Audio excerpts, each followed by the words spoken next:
A pleasant evening to you, ma'am. We present to you our study on the marketing performance of sugarcane in Payas, Kadingilan, Bukidnon.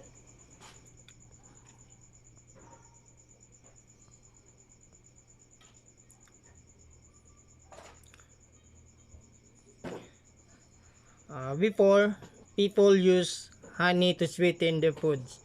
Later on, sugarcane and beets have been the source of producing refined sugar. Sugarcane is considered as one of the country's top agricultural export. In ancient times, this product has been cultivated in the tropical climates of South Asia and Southeast Asia. Sugarcane is production expanded in the 18th century with the onset of the sugarcane plantation in the West Indies and the Americas. It is tall, perennial grass that forms literal shoot or at the base to produce multiple stem, typically 3 to 4 meter high, and it is about the 5 centimeter in diameter. In terms of production, volume of sugarcane in the Philippines, a report contracted by Marta emphasized the decrease of production in the year 2019, having a 20.7 million metric tons compared to 2018 production rate with approximately 40.8 billion Philippine pesos.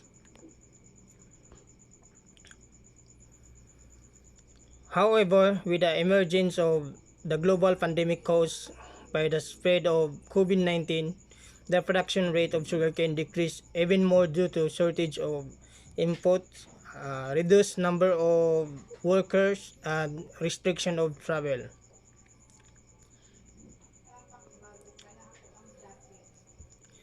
Thankfully, as cases of COVID-19 in the country has somewhat subsided, the production volume of sugarcane in the months of October 10 to December 2020 has increased for 10% as compared in the same period of 2019. Furthermore, the aims of this study is to determine the marketing performance of sugarcane in Payas, Kadingilan, Bukidnon.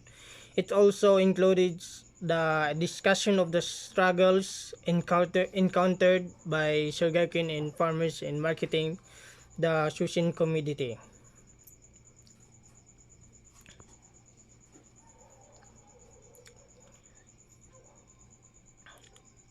This study is in short with the commodity approach wherein its focus is on the product.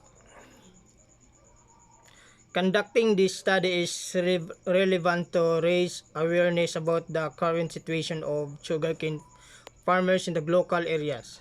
This may serve as a way of attracting people or organization who can support and help resolve the problem.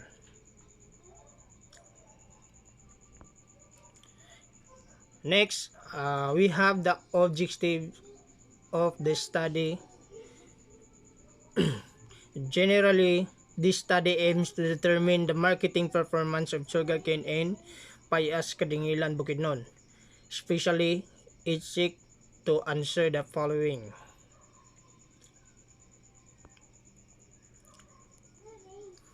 Describe the characteristic of sugarcane as a commodity. And the next is determine the marketing performance of sugarcane before and during pandemic.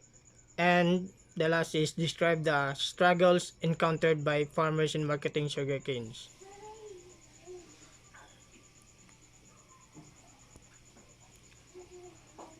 This part discusses about our methodology.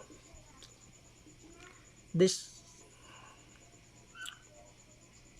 study was conducted at Payas, Kadingilan, Bukidnon on June 5, 2021 at 11 a.m. to 1 p.m. Respondents was randomly chosen who are sugarcane farmers in the said place. Our chosen respondents were veteran farmers of sugarcane. There were five of them, four males and only one female. Their age ranged from 55 to 80 years old. They have been farming sugarcane for a long time. It has been their source of living. Some of them have been in the field ever since they were a child.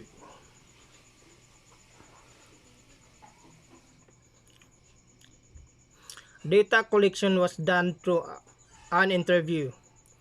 The response of our selected participant was audio recorded with their consent. Data analysis is ensured with the research design of the study, which is qualitative and it is descriptive in nature. The content of our instrument is shown in the next slide.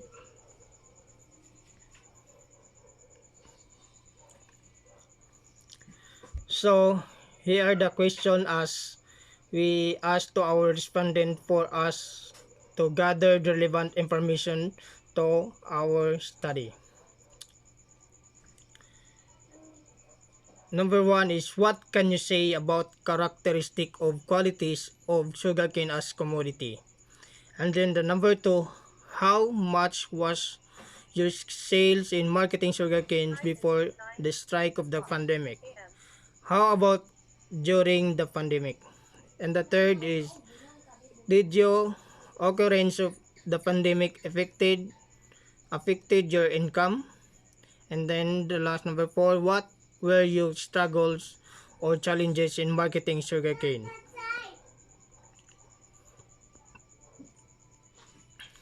In this section, finding of the study are presented.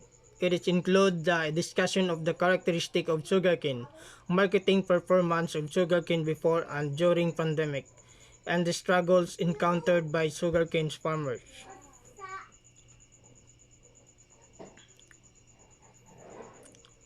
According to our respondents, they are planting either thick or thin types of sugarcane. However, its growth will depend on how it's taken care of. Moreover, in the website of agrinfo.in, we researchers have found out the respondents may have referred to the sugarcane varieties, namely Saccharum, Officinarum, in which the stalk of thick with soft rind and has high sugar content. The other one is the Saccharum barberry, is in which the stalk is thin and mature early and contain moderate sugar.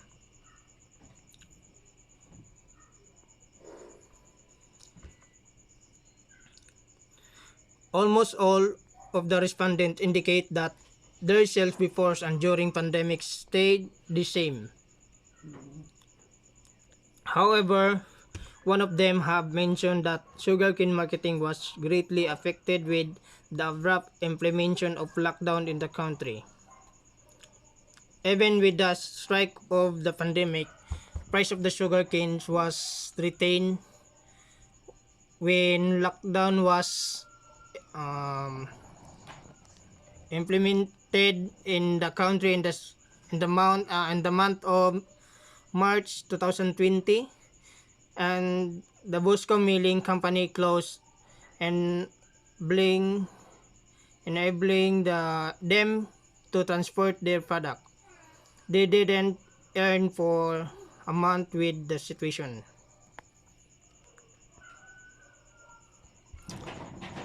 Unfortunately, their annual income would be deducted with the compensation of the laborers, fertilizers, and with maintaining their fields.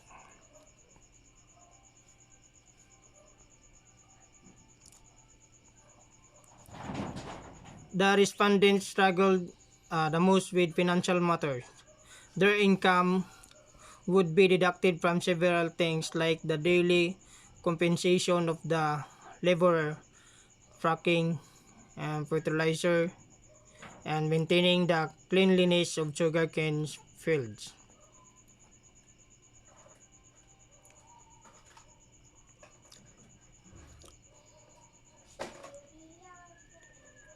And conclusions, therefore, characteristic of sugarcane will depend on its variety. The result of the study is presented that Saccharum officinarum was usually cultivated by the farmers of Payas, Kadingilan, Bukidnon. Moreover, with the abrupt implementation of lockdown, earnings of these farmers were greatly affected.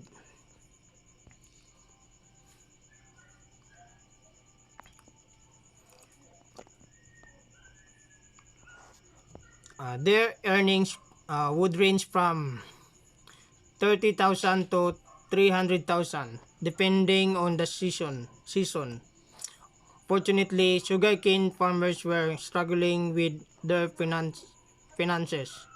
Even though they have earned enough, it would be deducted from the compensation of their labor, trucking or transportation, and maintenance of their fields.